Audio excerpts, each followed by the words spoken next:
नया साल आप सबको बहुत बहुत शुभ हो।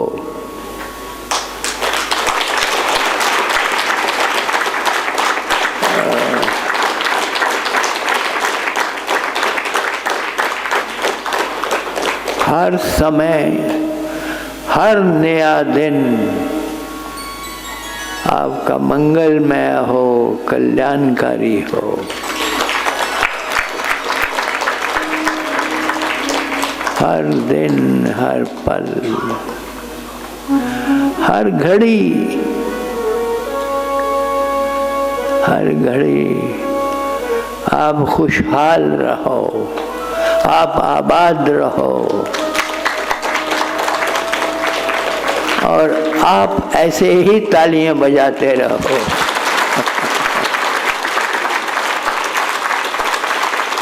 सुंदर।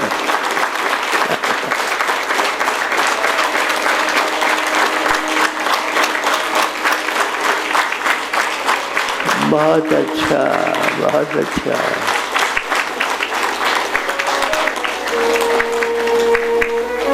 आप जियो, आप जियो,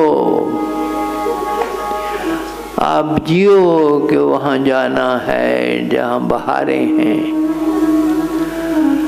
आप जियो कि सुख के आबिशार बह रहे हैं, पास ही, कहीं दूर नहीं।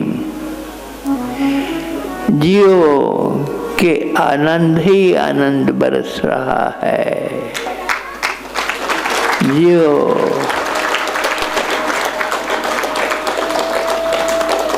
तुम जियो कि सब सुखमय है। तुम जियो कि सब आनंदमय है। कोई दुख नहीं है। तुम जियो कि दुख से निवृत्ति हुई और सुख की प्राप्ति हुई।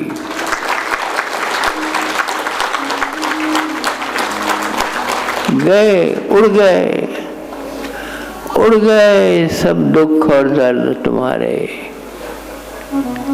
उनको उड़ने दो, उनको दाना मत डालो, उड़ जाएं। मत पास बुलाओ, उनको जाने दो, वो जा रहे हैं और परम आनंद की प्राप्ति हो रही है। जितनी जल्दी तुम इस बात को समझ लोगे, उतनी जल्दी वो परम आनंद से तुम झूमने लगोगे। उतनी जल्दी ही तुम लिपट जाओगे परमात्मा के वक्षस्थल से, उसके वक्षस्थल से।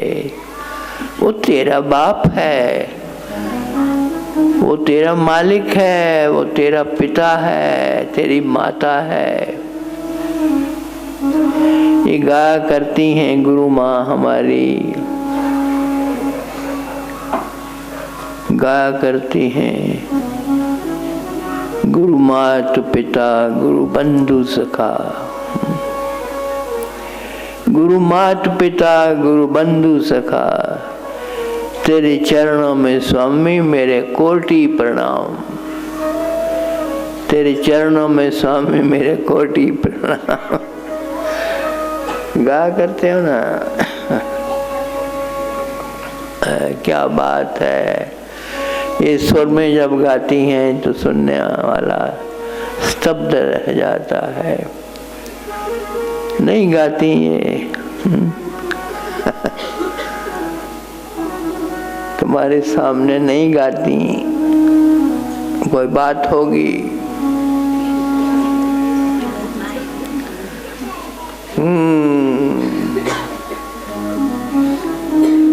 नया साल हर रोज नया होता है, हर दिन नया होता है।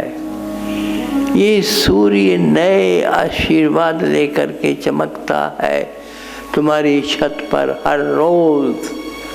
हर रोज अगर तुम देखने वाले हो तो देख सकते हो और पहचान लोगे कि ओह, ये तो मेरे लिए है। ये सूर्य भी उगता है पूर्व में तो तुम्हारे लिए है, डूबता भी है पश्चिम में तो तुम्हारे लिए है, क्योंकि तुम्हारे सिवा कोई नहीं यहाँ। वो परमात्मा अपनी संतान को कहता है कि हे बच्चे, मैंने सब तेरे लिए बनाया है, सब तेरे लिए खड़ा किया है। तू क्यों उदास है? तू क्यों उदास है? बाहर आ जाओ, बाहर आ जाओ। देखो ये मंद मंद समीर चलती है, तुम्हें आशीर्वाद देती है। देखो ये चांद भी चमकता है तो किस लिए? तुम देखो ना देखो, वो आ जाता है तुम्हें आशीर्वाद देने। ये तारागण रात को तुम सोते हो, तुम गफलत की नींद सोते हो, लेकिन कोई जागता है। समझ लेना इस बात को, कोई जागता है रात को भी, दिन को भी। तुम दिन को भी सोते हो, रात को भी सोते हो। अभी यहाँ बैठे बैठे भी बहुत से लोग सोए हुए हैं और वो जागता है, वो हर पल जागता है तुम्हारे लिए। और फिर तुम दुख में हो, मैं नहीं मानता। गुरु माँ कहती हैं कि ये देखो कितना दुखी है। अभी हम आ रहे थे आपकी तरफ तो रास्ते में ही वो मिल गए। हमारे मित्र हैं, बहुत पुराने मित्र हैं। मैं बहुत दुखी हूँ महाराज जी, मैं बहुत दुखी हूँ। मुझे हंसी आ गई। कहाँ है दुख? ये तुम्हारा अपना बनाया हुआ, तुम्हारा अपना खड़ा किया हुआ एक हवा है, एक बुत है जो है नहीं, लेकिन तुम्हारे वक्षस्थल में वो चमकता है, तुम्हारे सामने आके खड़ा हो जाता है और तुम कहते हो महाराज जी दुख है। वो कोई आता है तो उसको एक उंगली से नीचे गिरा देता है और चला जाता है। तो कहाँ है दुख बताओ? वही बुद्ध था जो खड़ा है और तू समझ रहा है अभी तो हाथ जोड़ रहे हो। हाथ जोड़ने से काम न चलेगा जब तक आत्मा को चरणों में नहीं डालोगे।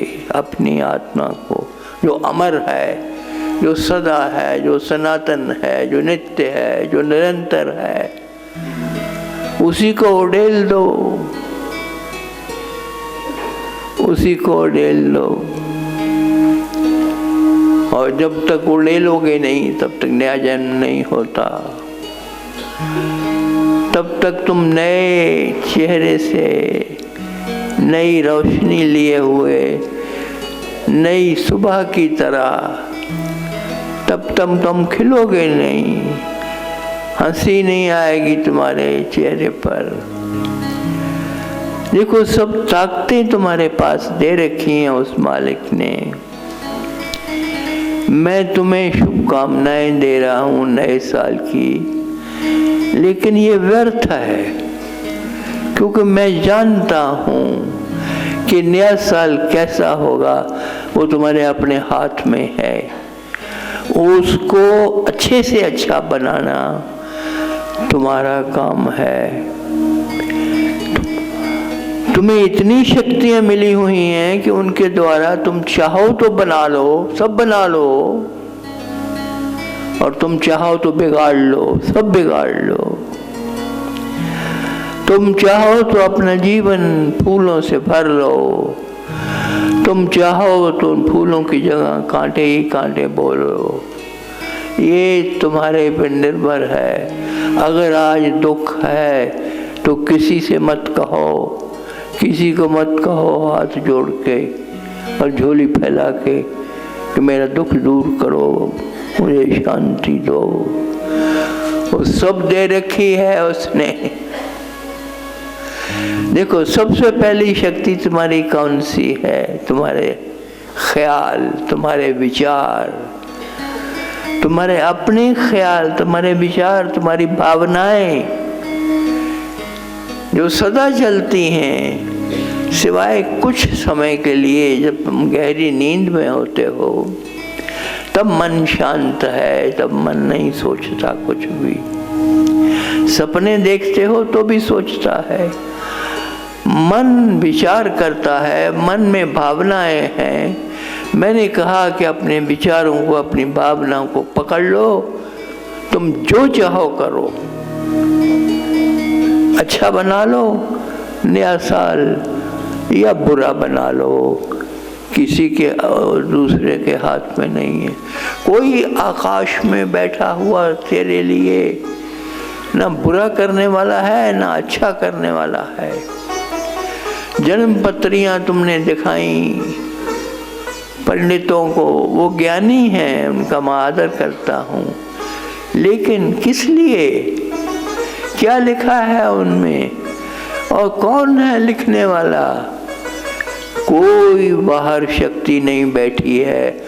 मत समझना कुछ सामने पहाड़ पर कोई बैठा है जो तुझे ये दाएं मोड़ रहा है, बाएं मोड़ रहा है, जो तुम्हें बैठा रहा है या उठा रहा है। ना, तुम स्वयं हो, तुम स्वयं हो। जैसा तुम्हारा ख्याल है वैसा ही तुम्हारा हाल बनेगा। जैसी मति वैसी गति, वो कह गए ना वेदाचार्य आए थे यहाँ। मैंने कहा क्या लिखा, क्या लिखा? वासुदेव की तरह क्या लिख दिया तुमने इन शास्त्रों में, इन पुस्तकों में? या मति सा गतिर्भवेत्, उपनिषदों का वाक्य है, या मति सा गतिर्भवेत्। जो मति है वैसी ही गति होगी, जो ख्याल है तुम्हारे वैसा ही जीवन बनेगा तुम्हारा। चमत्कार करने वाला कोई नहीं है बाहर, चमत्कार तुम स्वयं करते हो। लोग हर दिन कोई ना कोई टेलीफोन पे गुरु माँ से बोलता है, कभी कभी मैं भी सुन लेता हूँ, कभी कभी माँ बता देती हैं। क्या बोलते हो? बस यही, महाराज जी चमत्कार हो गया, महाराज जी शुक्र है आपने चमत्कार कर दिया। मैं कोई चमत्कार नहीं करता हूँ, ना गुरु माँ करती है, ना करने का विधान है, ना परमात्मा करता है। कोई परमात्मा बैठा नहीं है चमत्कार करने के लिए तुम्हारे लिए। तुम्हें सब दे दिया, तुम्हें सब दे दिया। अब वो कहता क्या मांगते हो, क्यों मांगते बन करके मेरी बेइज्जती कर रहे हो? मेरे बेटे हो, मेरे बच्चे हो, और ये मिट्टी में मजदूरी कर रहे हो, मुझे शर्म आती है। तुम शहंशाह हो, तुम्हें शहंशाह बनाया है, हाँ? तुम बांसुरी बजाओ। देखो तुमने सुना, ये मैं इनकी जितनी तारीफ करूं, हमारा पारसनाथ, ये हमारा भगवान, ये हमारा कृष्ण भगवान। हमने बांसुरियाँ बहुत सुनी हैं, उनमें एक थी भगवान कृष्ण की बांसुरी, वो हमने सुनी। तुम्हें याद आ जाए तो तुम भी कहोगे कि हाँ मैंने भी सुनी, वो सब ने सुनी।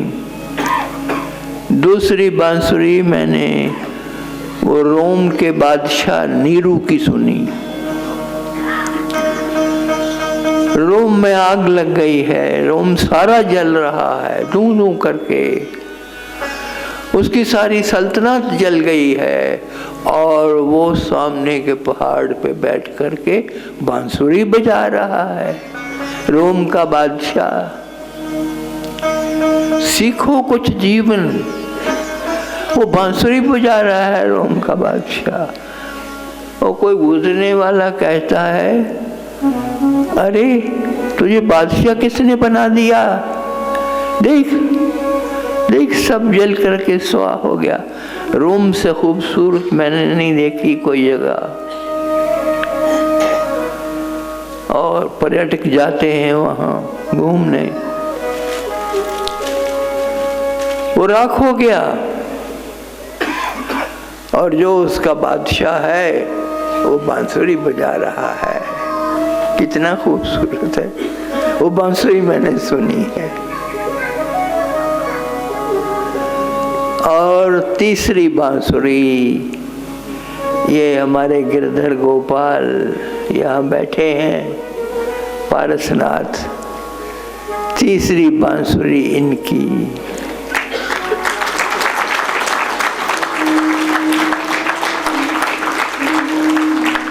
ये चले जाते हैं बांसुरी बजा करके,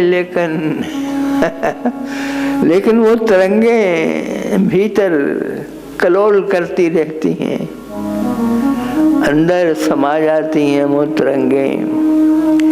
पिछली बार जब ये आए थे उन्होंने बांसुरी बजाई थी, एक नहीं दो नहीं 3 लोगों ने आके बोला, महाराज जी हमारा शब्द खुल गया, महाराज जी हमारा शब्द खुल गया। वो शब्द तो खुला ही हुआ है, तुमने ध्यान नहीं दिया, तुमने ध्यान नहीं दिया। थोड़ा सा ध्यान दो, थोड़ा सा मुड़ जाओ, थोड़ा सा जाग जाओ। तुम सोए हो, खोए हो दुनिया में, ये सब जाल, इसको माया जाल कह लो या कुछ भी कह लो, इसने तुम्हें दिन रात घेरा हुआ है।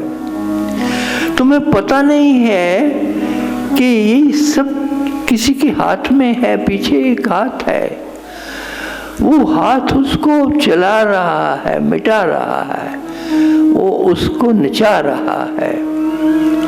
और तुम कभी खफा हो रहे हो, कभी रो रहे हो, कोई भटक रहे हो सारा अपना, और तुम दौड़ लगा रहे हो। वो है ना एक बनाया इन्होंने, सामने रखा हुआ है, तो बोलते हैं उस पे चलो, उस पे दौड़ो। दौड़नी आदमी पहुंचता कहीं नहीं है, वहीं का वहीं रहता है, लेकिन दौड़ता है, दौड़ रहा है, दौड़ रहा है। वही काम तुम कर रहे हो, पहुंचाने वाला बैठा है। ये हमारे ये उपाध्याय जी गाते हैं, नाव पे ले चलो, हमारी नाव चलाओ। अरे नाव अब तक न चली, ये क्या हो रहा है? नाव चली है तभी तो बैठे हो, तभी तो यात्रा हो रही है, तभी तो यात्रा हो रही है। देखो अपने आप को, कभी अपने आप को भी देखा तुमने? कभी नहीं देखा। फुर्सत ही नहीं है, अपने आप को देखने की फुर्सत नहीं है। देखो अपने हाथों को ही देख लो, इनको चूमो, इनको चूमो। ये वरदान जिसने दिया है उसका शुक्रिया अदा न कर पाओगे। 1000 बार, लाखों बार, करोड़ों बार तुम उसका शुक्रिया अदा करो, फिर भी उसका शुक्रिया अदा नहीं होता। किसी ने पूछा हमसे, महाराज जी सारे धर्म ग्रंथों का निचोड़ क्या है? वह विदेश की बात है। सारे धर्म ग्रंथों का, जितने भी आपके ये है, मैं किस किस का नाम लूं, ये बताओ उन सब का निचोड़ क्या है? एक शब्द में बताना होगा।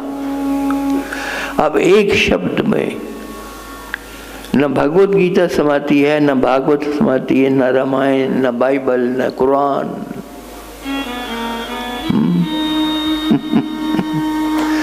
न गुरु ग्रंथ साहब, कोई नहीं समाता। एक शब्द में कैसे समाएगा? मैंने कहा तुमने मांगा है मेरे से निचोड़ एक शब्द में, वो एक शब्द है शुक्रिया, शुक्रिया, शुक्रिया, शुक्रिया। तुम्हारा श्वास चल रहा है, ये काफी नहीं है। मैंने कहा अपने आप को देखो, कपड़े पहन रखे हैं, नहीं दिखाई देता, शीशा नहीं है जिसके सामने खड़े हो करके देखो अपने आप को, तो कम से कम अपने हाथों को ही देख लो। ये अभी भी चल रहे हैं, ये अभी भी चल रहे हैं, खुल रहे हैं, बंद हो रहे हैं, तो शुक्रिया अदा नहीं करोगे? कितने नाशुक्रा है, कितना नाशुक्रा है इंसान। उसका हर पल धन्यवाद करो, उसका हर पल शुक्रिया करो, इससे बड़ी कोई प्रार्थना नहीं है। तुम देख लो, तुम सारी अरदासें देख लो गुरु ग्रंथ साहब में, तुम देख लो भगवत गीता, भागवत, रामायण, तुम उठा लो वेदों को, तुम पन्ने पलटो सारे उपनिषदों के। उपनिषद 108 ही नहीं है, उपनिषद इससे भी ज्यादा है। तो क्या मिलेगा? कुछ नहीं मिलेगा। मैंने छोड़ बता दिया, शुक्रिया, शुक्रिया। आंखें झुक जाती हैं, सर भी नम हो जाता है उसके आगे। शुक्रिया, हे प्रभु तेरा शुक्रिया, तेरा शुक्रिया। तुम उसको गालियां देते हो, ये दुख कहाँ से आ गया, ये दुख क्यों दिया, मुझे क्यों दिया? कर्जा ले लिया, ये बैठे हुए हैं, बेटे हाथ तो जोड़ रहे हो, सुनो, कुछ उतारो अपने अंदर। कर्जा मैंने लिया, कर्जा खुद लिया, और अब कर्जा अदा नहीं हो रहा है, और गालियां परमात्मा को कि तूने क्यों किया, तूने ये कष्ट क्यों दिया मुझे, रात को नींद नहीं आती है, बच्चे बिलखते हैं, घर में खाना नहीं है, सारा काम उल्टा हो गया। ये उल्टा करने वाला कौन है? मैं बहुत बार सोचता हूँ और ढूंढता हूँ उसको जिसने तुम्हारा काम उल्टा कर दिया। कोई उल्टा करने वाला नहीं है। मैंने तुमने कहा सबसे पहली शक्ति तुम्हारे पास विचार की है। विचार जितने शुद्ध और पवित्र होंगे, जितने ऊंचे और विधायक होंगे, नेगेटिव नहीं पॉजिटिव, जितने ऊंचे होंगे उतना तुम्हें बल मिलेगा, बल मिलेगा।